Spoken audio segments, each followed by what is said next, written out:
चलिए दोस्तों, तो बात करते हैं पेरिस अग्रीमेंट की। पेरिस अग्रीमेंट कब हुआ था? 2015 में हुआ था, 2015 में। और ये है हमारा COP21, यानी कि कॉन्फ्रेंस ऑफ पार्टी 21। इससे पहले जो हमारा कॉन्फ्रेंस हुआ था उसमें मैंने आपको एक बात बताई थी कि उन्होंने बोला था कि हम सारी कंट्रीज़ को उन्होंने रिक्वेस्ट किया था कि आप अपनी अपने कंट्री का जो है एक वॉलंटरी टारगेट हमारे सामने लेके आएँ कि भैया आप कितना ग्रीन हाउस गैस रिड्यूस करोगे, जिसे कहा जाता था INDC, intended nationally determined contribution. तो इंडिया का भी आप लोगों ने देख लिया कि इंडिया का इंटेंडेड जो है वो INDC कितना है, वो हम लोगों ने ऑलरेडी देख लिया था। तो पेरिस के अंदर जो है ना 195 कंट्री जो है वो पेरिस के अंदर मिलती हैं। ठीक है, 30 नवंबर से लेके 11 दिसंबर तक 2015 तक। पेरिस अग्रीमेंट में जो है थोड़ा सा चेंज है। पीछे वाली जितनी भी हमारी कन्वेंशन हुई थी उसके पार्टीज़ की जो पार्टी मीटिंग हुआ था उसके थोड़ा सा चेंज है। देखिए, पहले वाली पार्टी में क्या था, डेवलप्ड कंट्री और डेवलपिंग कंट्री दोनों जो है अपोजिट साइड में खड़ी थी। डेवलपिंग कंट्री जो है डेवलप्ड कंट्री को ये बोल रही थी कि आप लोग जो है पहले इनिशिएटिव लीजिए, आप पहले ग्रीन हाउस गैसेस को रिड्यूस कीजिए, बाद में हम करेंगे। यानी कि अप्रोच कौन सी थी? अप्रोच थी टॉप डाउन। लेकिन पेरिस अग्रीमेंट में जो इस पूरी अप्रोच को ही चेंज कर दिया गया। उन्होंने बोला कि देखिए, टॉप डाउन अप्रोच जो है काम नहीं कर रही है, अभी सारी छोटी कंट्रीज को भी सामने आना पड़ेगा, मीडियम कंट्रीज को भी सामने आना पड़ेगा, और बड़ी कंट्री तो खैर पहले से थी ही। तो उस रिपोर्ट इन्होंने उसको बोला bottoms up approach. Bottoms up approach यानी कि अब जो है टॉप डाउन अप्रोच से काम नहीं चलेगा, हम लोग इस अप्रोच को पूरा चेंज कर रहे हैं। ठीक है, तो एक तो ये चीज़ हुई। उसमें इन्होंने टारगेट क्या रखा? टारगेट रखा कि 2100 तक, देखो जैसे अभी से 80 साल बचे हुए हैं, 2100 तक हम कोशिश करेंगे कि अपना बेस्ट कोशिश करेंगे कि जो अर्थ का जो एवरेज टेम्परेचर है वो 2 डिग्री सेंटीग्रेड से ज़्यादा ना बढ़े। हम लोग अपना बेस्ट एफर्ट करेंगे, लेकिन हम जो कोशिश करेंगे वो कोशिश करेंगे कि वो टेम्परेचर जो है 1.5 डिग्री सेंटीग्रेड तक रहे। यानी कि ये जो बेस्ट केस सिनेरियो की अगर मैं बात करता हूं तो वो होना चाहिए 1.5 डिग्री सेंटीग्रेड। चलिए बाई चांस आपने बेस्ट एफर्ट अपनी तरफ से किया और ये एक्सीड हो गया, लेकिन किसी भी कीमत पे आप उस टेम्परेचर को 2 डिग्री सेंटीग्रेड से ज़्यादा बढ़ने नहीं दे सकते। That was the target under your Paris agreement. Paris agreement देखिए 2021 में जो है वो क्योटो प्रोटोकॉल जो है वो ओवर हो रहा है ना, क्योंकि पहले 2012 तक था, बाद में से जो हम लोगों ने 2020 तक कर दिया था। ठीक है, तो 2020 में तो ये खत्म हो ही रहा है। ठीक है, तो इसके बाद जो है पेरिस अग्रीमेंट जो है वो शुरू हो जाएगा। तो इसका देखिए एम क्या है, एम ऑलरेडी मैं आपको बता चुका हूँ कि 2 डिग्री सेंटीग्रेड से नीचे रखना है, लेकिन हम कोशिश करेंगे कि 1.5 डिग्री तक ही उसको कंट्रोल कर लें। That was your Paris agreement. ठीक है, चलिए, तो पेरिस अग्रीमेंट में जो है इंडिया ने अपना INDC रखा, हर कंट्री ने INDC रखा। ठीक है, और अभी ये सिग्नेचर के लिए ओपन है, कितने कंट्रीज को रेक्टिफाई करते हैं। लेकिन आप एक चीज़ और यहाँ पे ध्यान देने वाली ये है कि जैसे क्योटो प्रोटोकॉल के अंदर बाइंडिंग टारगेट्स थे, इस तरह से जो है आपके पेरिस अग्रीमेंट के अंदर बाइंडिंग टारगेट्स नहीं है। डायरेक्ट बाइंडिंग टारगेट्स नहीं है, लेकिन इनडायरेक्ट बाइंडिंग टारगेट्स हैं, वो कुछ क्लोज वगैरह के अंदर जाके है, इतना ज़्यादा डिटेल में जाने की जरूरत नहीं। लेकिन क्योटो प्रोटोकॉल के अंदर जैसे थे वैसे यहाँ पे नहीं है। ठीक है, चलिए इससे आगे थोड़ा सा चलते हैं। UNEP, यूनाइटेड नेशन ने जो है, अच्छा इसके अंदर पेरिस अग्रीमेंट के अंदर एक और चीज़ हुई है कि जो भी कंट्री ने अपना अपना INDC दिया है, जिस भी कंट्री ने अपना INDC दिया है, उन्होंने कैसा परफॉर्म किया है उनकी परफॉर्मेंस को इवेलुएट किया जाएगा। ठीक है, उनकी परफॉर्मेंस को इवेलुएट किया जाएगा कि भैया जितना आपने प्रॉमिस किया था, क्या आपने प्रॉमिस को फुलफिल किया है कि नहीं किया है। ठीक है, हर 5 साल के बाद जो है उनके प्रॉमिस को किया जाएगा, हर 5 साल के बाद। ठीक है, एवरी 5 ईयर्स। और इस तरह का पहला इवेल्युएशन कब होगा? 2023 में पहला इवेल्युएशन होगा। तो यूनाइटेड नेशन एनवायरमेंटल प्रोग्राम ने एक रिपोर्ट निकालता है, वो उसको बोलते हैं हम लोग एमिशन गैप रिपोर्ट। अब एमिशन गैप रिपोर्ट क्या है? देखिए, जितना आपने प्रोमिस किया है और जितना आप डिलीवर कर रहे हो, ठीक है, इन दोनों के बीच का डिफरेंस होता है एमिशन गैप रिपोर्ट।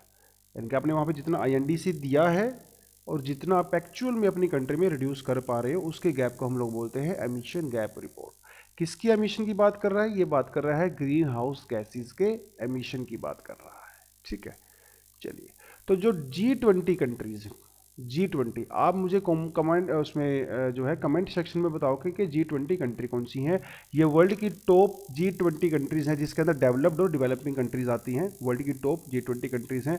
ये 20 कंट्री ही, एकमात्र 20 कंट्री जो है ये कुल मिला के वर्ल्ड का जो है 78% ग्रीन हाउस गैसेज को एमिट करती हैं। यूएनई की रिपोर्ट के अकॉर्डिंग जो है दुनिया के 4 जो सबसे बड़े एमिटर है वो है चाइना, यूएसए, यूरोपियन यूनियन और इंडिया। देखिए इंडिया चौथे नंबर पे है यहाँ पे। ठीक है, यूरोपियन यूनियन को लोग जो है ये एक यूनिट के तौर पे लेते हैं क्योंकि मोस्टली केसेस में इनकी जो पॉलिसी हैं वो भी कॉमन ही होती हैं। ठीक है, तो यूरोपियन यूनियन को एक यूनिट ले लिया और उसके बाद जो है इंडिया। ये सिर्फ 4 कंट्री ही दुनिया का 55% ग्रीन हाउस गैसेस को एमिट करती हैं, जो अपने आप में बहुत बड़ा है। इंडिया के बारे में इसका क्या कहना है? इंडिया के बारे में कहना है कि इंडिया, चाइना और टर्की, ये 3 कंट्रीज बहुत बढ़िया परफॉर्म कर रही हैं। यानी कि जितना इंडिया ने आईएनडीसी दिया था, वहाँ पे अपना टारगेट दिया था, इंडिया अपने टारगेट को भी जो है एक्सीड कर रहा है। कितना? बाय 15%। अब आप बोलोगे सर ये यूएनईपी क्या है? थोड़ा सा इसमें डिटेल मैंने दिया हुआ है। यूनाइटेड नेशन एनवायरमेंटल प्रोग्राम 1972 में स्टार्ट हुआ था। फिर इसके 20 साल के बाद जो है 1992 में जो हमारा अर्थ सबमिट हुआ था। ठीक है, हेडक्वार्टर कहाँ पे है? नैरोबी में हेडक्वार्टर है। नैरोबी कीनिया में इसका हेडक्वार्टर है। ठीक है, और ये क्लाइमेट चेंज के रिगार्डिंग जो चीज़ें होती हैं उसके ऊपर फोकस करता है। चैम्पियंस ऑफ द अर्थ, ये एक हाई अवार्ड देता है, अभी मोदी जी को मिला है। Champions of the earth award जो है वो मोदी जी को मिला है। किस लिए? क्योंकि एनवायरनमेंट के लिए काफ़ी ज़्यादा इन्होंने काम किया है। दूसरे अवार्ड कौन कौन से हैं? सीड्स एक अवार्ड है और Sasakawa it is also a reward. तो आपको ये जो पता होना चाहिए कि ये जो है अवार्ड जो है वो कौन देता है? UNEP। ठीक है, इस रिपोर्ट ने क्या कहा? इस रिपोर्ट ने ये कहा कि कुछ फाइंडिंग्स हैं। इसने कहा कि देखो 1.5 डिग्री सेंटीग्रेड टारगेट को अचीव करना लगभग इम्पॉसिबल है, लगभग इम्पॉसिबल है। लेकिन क्योंकि अगर इसको अचीव करना है तो कुछ रेडिकल स्टेप्स आपको लेने पड़ेंगे। वो रेडिकल स्टेप्स क्या हैं? कि आपको हर साल जो है जो ग्रीन हाउस गैसेस का एमिशन है वो कम से कम 7.6% कम करना पड़ेगा। तब जाके जो है ये टारगेट आप अचीव कर सकते हो, जो अपने आप में इम्पॉसिबल नजर आ रहा है। अगर इसी रेट से, जिस रेट से अब ग्रीन हाउस गैसेस का एमिशन हो रहा है, अगर इसी रेट से होता रहा तो 2100 तक जो है टेम्परेचर जो है 3.2 डिग्री जो है इंक्रीज हो जाएगा। तो कहाँ 1.5 डिग्री, कहाँ 3 डिग्री, मतलब इससे सीधा डबल से भी ज़्यादा। और इतना टेम्परेचर अगर इंक्रीज हो गया तो इफेक्ट जो है बहुत ही ज़्यादा कैटास्ट्रोफिक होने वाले हैं। कोस्टल एरिया में तो बहुत ज़्यादा जो है डैमेज होने वाला है। बहुत सारे जो कोस्टल सिटीज़ हैं बड़ी बड़ी जो है वो पानी के अंदर पूरा ही डूब जाने वाली हैं। जो साइक्लोन्स आते हैं भैया, साइक्लोन्स की फ्रीक्वेंसी बहुत ज़्यादा हो जाएगी। अभी जैसे साल में जहाँ 5 साइक्लोन आते हैं तो हो सकता है साल में 15 साइक्लोन आया करेंगे।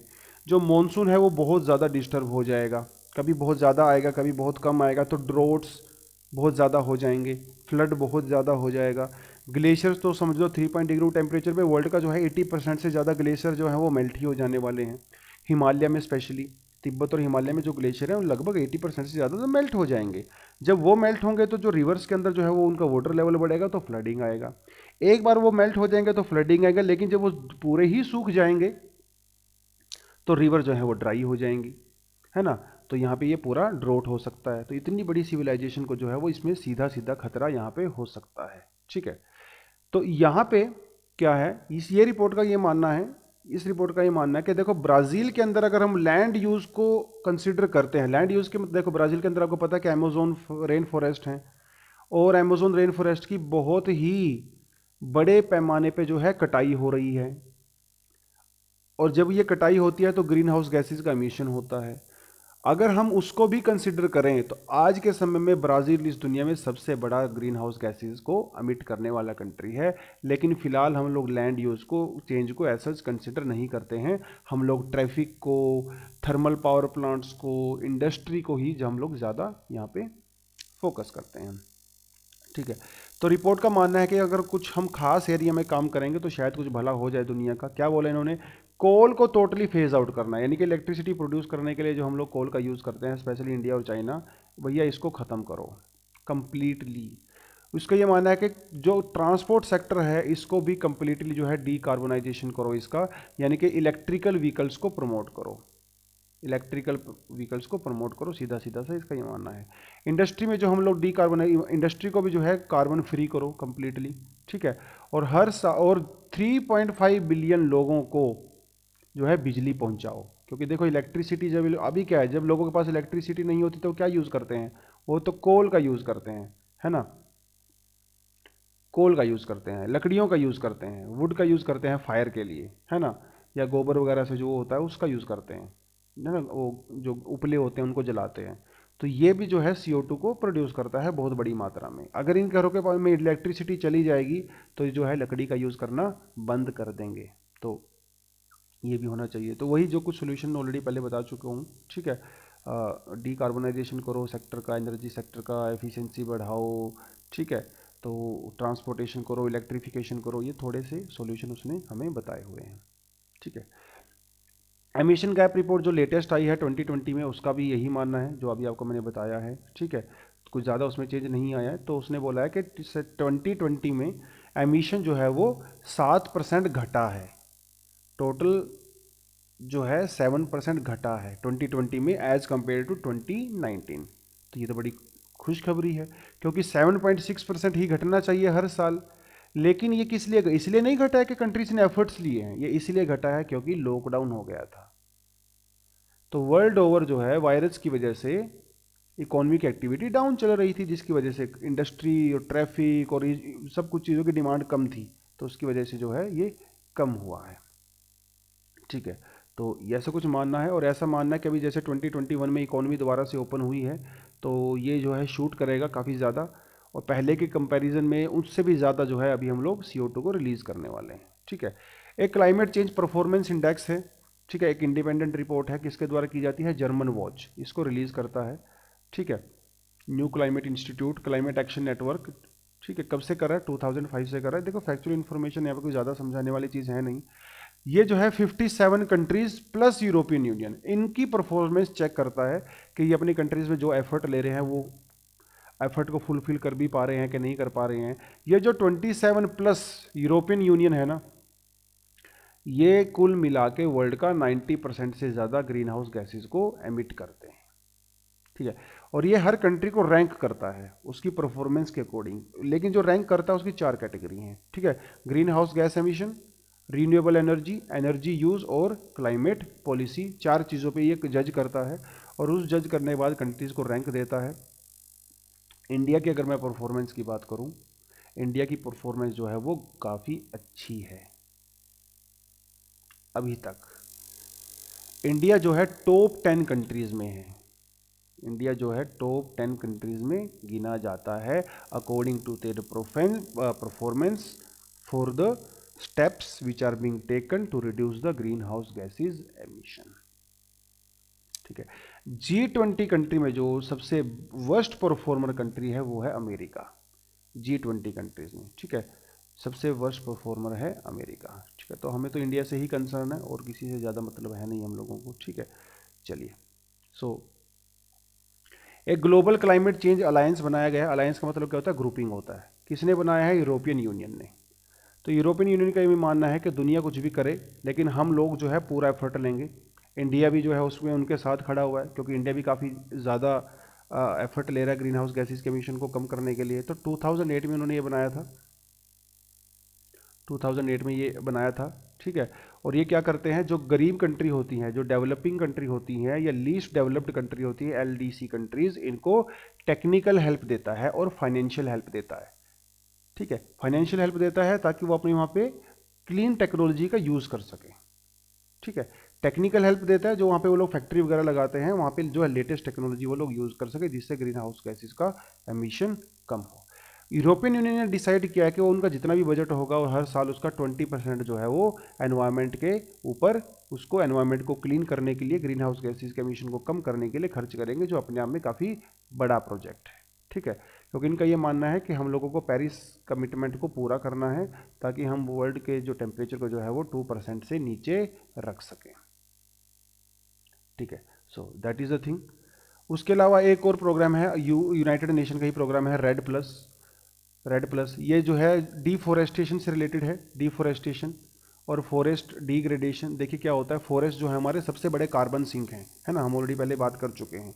ये कार्बन सिक्वेस्ट्रेशन करते हैं, लेकिन वर्ल्ड ओवर क्या है, जैसे अमेजोन में आप देख लो, ठीक है, डिफोरेस्टेशन हो रहा है।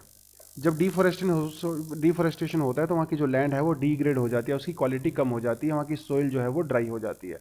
तो उसको भी बचाने के लिए, उसको कंजर्व करने के लिए जो यूनाइटेड नेशन ने प्रोग्राम किया हुआ है, ठीक है, UN रेड बोलते हैं जिसको, emission for the deforestation and the forest degradation. ठीक है, तो इसके भी जो है वो प्रोग्राम इन्होंने लिया हुआ है। थोड़ा सा यहाँ पे फैक्चुअल इन्फॉर्मेशन है, हल्का फुल्का आप देख सकते हो। ग्लोबल एनवायरनमेंट फैसिलिटी, ये क्या है, ये 1992 में जब अर्थ समिट हुआ था जब रियो के अंदर, तब ये एस्टेब्लिश किया गया था। World bank, united nation environmental programme और यूनाइटेड नेशन डेवलपमेंट प्रोग्राम, ये इसको मैनेज करते हैं। इसका काम क्या है, इसका काम यही है कि वर्ल्ड ओवर जो कंट्रीज़ है जहाँ पे क्लाइमेट चेंज को लेके हो, या फिर आपका ओजोन्स के रिलेटेड कोई प्रोग्राम चल रहा हो, या बायोडाइवर्सिटी से रिलेटेड कोई प्रोग्राम चल रहा हो, या डेजर्टिफिकेशन से रिलेटेड कोई प्रोग्राम चल रहा हो, अगर इससे कोई भी प्रोग्राम चल रहा है तो ये वहाँ पे जाके उनको टेक्निकल और फाइनेंशियल हेल्प देने का काम करता है। ग्लोबल एनवायरनमेंट फैसिलिटी, इसका हेडक्वार्टर है वो है आपका वॉशिंगटन के अंदर। दुनिया भर में इसने जो है बहुत सारे प्रोजेक्ट्स को सपोर्ट किया है।